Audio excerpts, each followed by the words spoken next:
We've recently rewritten our strategy through the evidence-informed strategy group. West Berkshire Children's Services. And we've put it through our senior management team and it's been approved.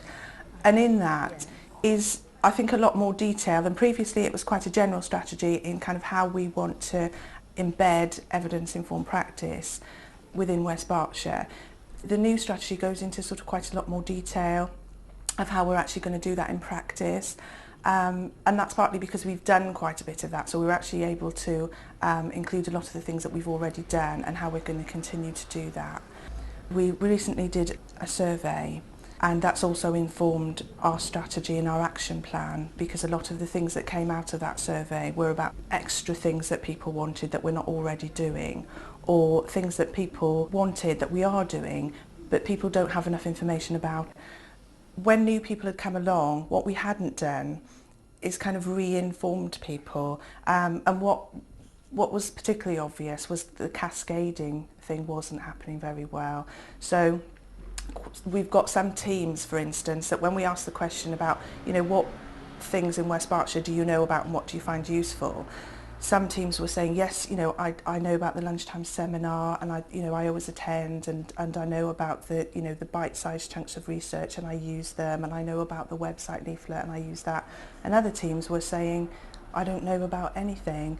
And that's why we brought out the bite-sized chunks, actually, so that people can actually just look at a card on a particular topic, say what's available, what's the most important research in this area, and they can just choose to to look further into that.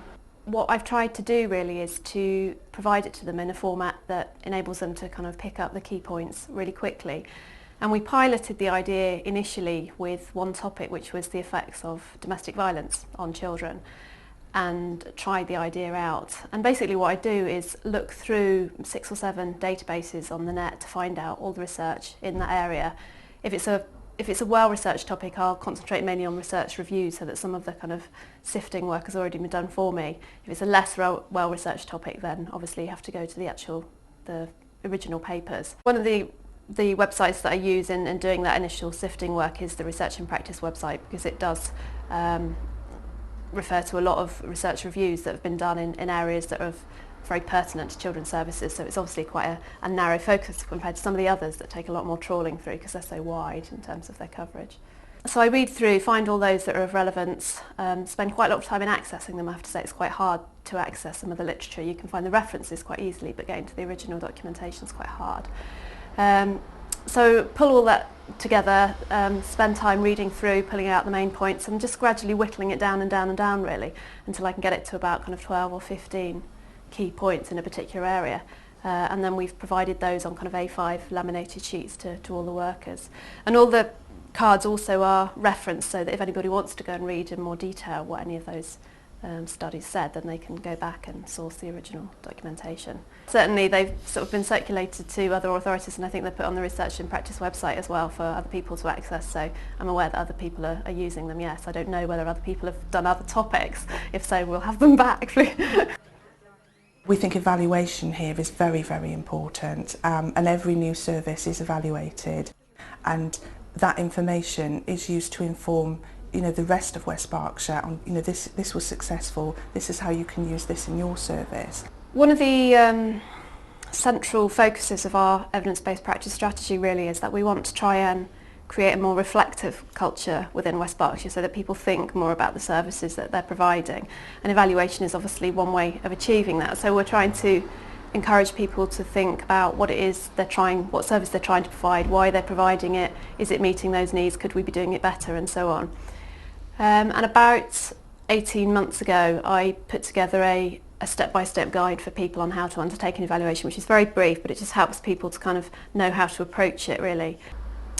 I contacted a few different agencies at the time that I was producing the leaflet in order to get ideas. So Research and Practice was one of them. I used the Nifty guide for some ideas. I used the ideas that were out there and just tried to assimilate it into something that I thought would work for us here. And I think generally people are beginning to think more about evaluation, and more people ask the question at the point of providing a service, or how do we know if it's going to be effective? We have a lunchtime seminar monthly, and it's been going now for I think it's probably about 3 years. And it's very popular, and I'd like to think it's not just popular because we provide free lunch, although it's quite a nice lunch. So. And basically what we do is just put out to everyone, you know, has anyone got any particular topics that they're interested in that we'd like to cover, or is anyone particularly interested in presenting a topic? Today, for instance, we've got a social worker who's doing a presentation on protective behaviours, but sometimes we have a senior manager. Our service manager, who is particularly interested in kinship care and covers that area, has done a few lunchtime seminars on that topic. Right, so one of the things when working with children is... The last seminar we had was our multi-agency team. That's a new pilot team, and they did a seminar on, they've only started since September, so they did a seminar on, you know, how they come together, what their objectives are and how it's going so far. And that was of particular interest to people in the authority. We do try to encourage other agencies to come to our lunchtime seminars. We don't want it to just be social services. So we do try to get the information out to education and health services, and where the topic is of interest to them, you know, we do have a few health visitors and education welfare officers, etc. attending, and that's always useful because obviously it's much more interesting discussion. An incentive for people to do presentations at the lunchtime seminar is if they ask to go on a particular course or a conference that costs money. Part of the deal is, yes, you can attend that, but you do a lunchtime seminar when you come back so that everybody benefits from it. And that works better sometimes than others, but we have had some very interesting presentations from people who've been away, particularly, you know, on the RIT courses. And I'd like to think that when people leave, that they've got something out of the lunchtime seminar for them, you know, not just free lunch.